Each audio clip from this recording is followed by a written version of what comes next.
semuanya. Jadi, kami dari kelompok 15 akan memberikan wawasan baru untuk kalian tentang salah satu sediaan obat di farmasi. Kalian penasaran gak nih apa yang akan kami jelasin? Oke, pada video kali ini kami akan menjelaskan tentang bentuk sediaan pulvis. Kalau kalian penasaran, jangan skip videonya dan tonton sampai habis ya. Oke, sebelum masuk ke pembahasannya, yuk kenalan dulu sama tim kita yang ada di video ini. Halo semuanya, perkenalkan aku Natasha Nadine dengan NPM 22180310114. Kemudian ada Dia Karina Wibowo dengan NPM 22180311032. Selanjutnya ada Ardi Widianto dengan NPM 22180311066. Dan yang terakhir ada Muhammad Raihan dengan NPM 22180311071. Oke, untuk materi yang pertama nih, kalian tahu nggak sih apa itu pulvis? Jadi, menurut Farmakope Indonesia edisi kelima, pulvis atau pulveres adalah campuran kering bahan obat atau zat kimia yang dihaluskan ditujukan untuk pemakaian oral ataupun luar. Mengapa menggunakan sediaan pulvis? Karena ketika kita menggunakan sediaan pulvis, alasannya itu yang pertama keuntungannya alternatif bagi yang tidak bisa menelan obat besar sehingga bisa dijadikan sediaan pulvis. Untuk yang kedua, pendosisan lebih akurat dan terkontrol. Yang ketiga, pilihan untuk penyerapan yang lebih cepat. Dan yang keempat yaitu stabilitas sediaan yang tinggi dan praktis. Adapun keterbatasan atau kekurangan dalam sediaan pulvis yaitu yang pertama, kesulitan dalam penimbangan.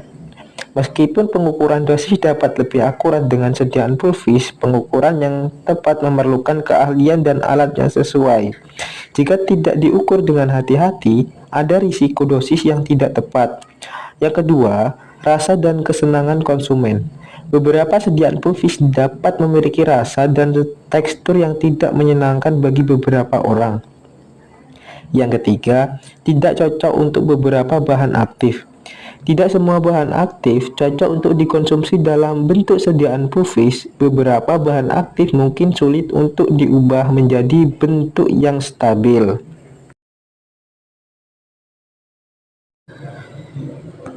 Untuk cara pembuatannya yaitu untuk langkah-langkah yang pertama yaitu persiapan bahan. Siapkan bahan-bahan yang akan digunakan dalam pembuatan pulvis. Untuk yang kedua yaitu penghalusan bahan. Bahan-bahan yang sudah disiapkan yaitu dihaluskan. Yang ketiga yaitu pencampuran. Campurkan bahan-bahan yang sudah dihaluskan. Yang keempat yaitu pengujian. Baik itu pengujian dari segi tekstur, organoleptis, dan lain-lain. Dan yang terakhir yaitu pengemasan.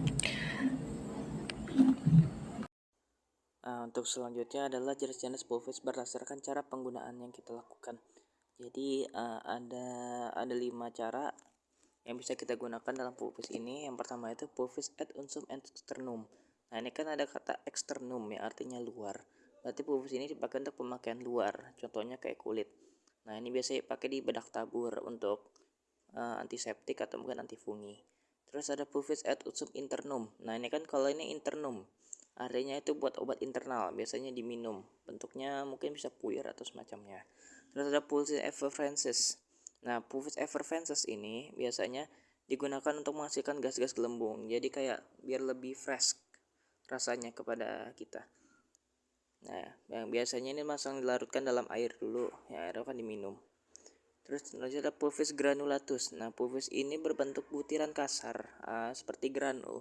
Ini digunakan untuk penyediaan suspensi atau larutan obat. Berarti ini yang bakal dibikin untuk bikin obat atau obatan larutan atau mungkin suspensi. Terus ini pulvis instan. Nah, pulvis instan ini biasanya pulvis yang benar-benar larut sama air. Jadi nggak perlu ada perwakilan khusus, tinggal masukin ke air langsung jadi obatnya.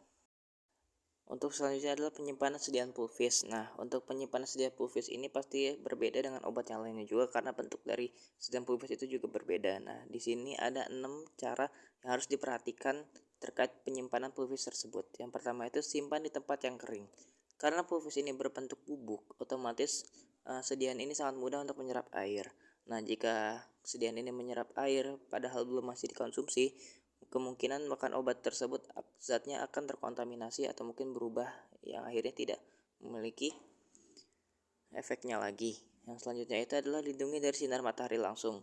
Untuk beberapa obat, apalagi terutama untuk obat internal biasanya kan memiliki zat. Nah, zat-zat ini bisa aja teroksidasi akibat sinar matahari. Makanya jangan terlalu sering dipaparkan sinar matahari.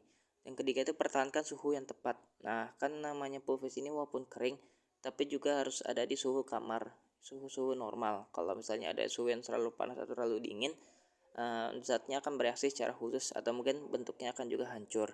Yang keempat itu hindari kontaminasi. Nah, maksud dari hindari kontaminasi ini gimana cara kita penggunaan pulvis tersebut.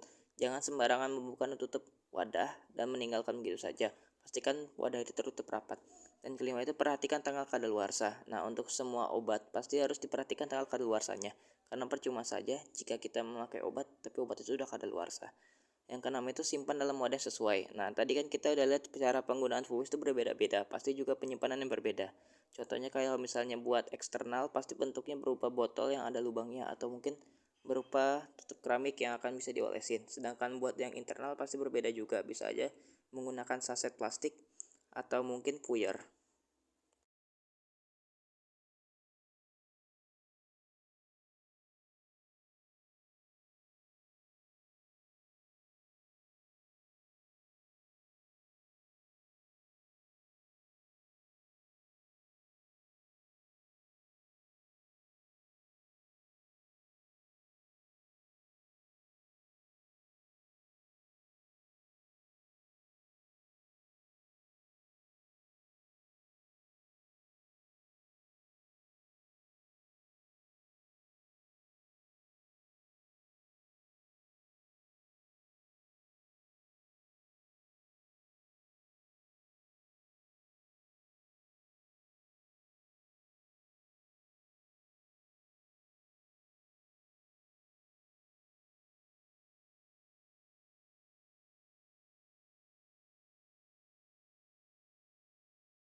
Oke, jadi itu dia pembahasan kita mengenai salah satu bentuk sediaan obat di farmasi, yaitu pulvis.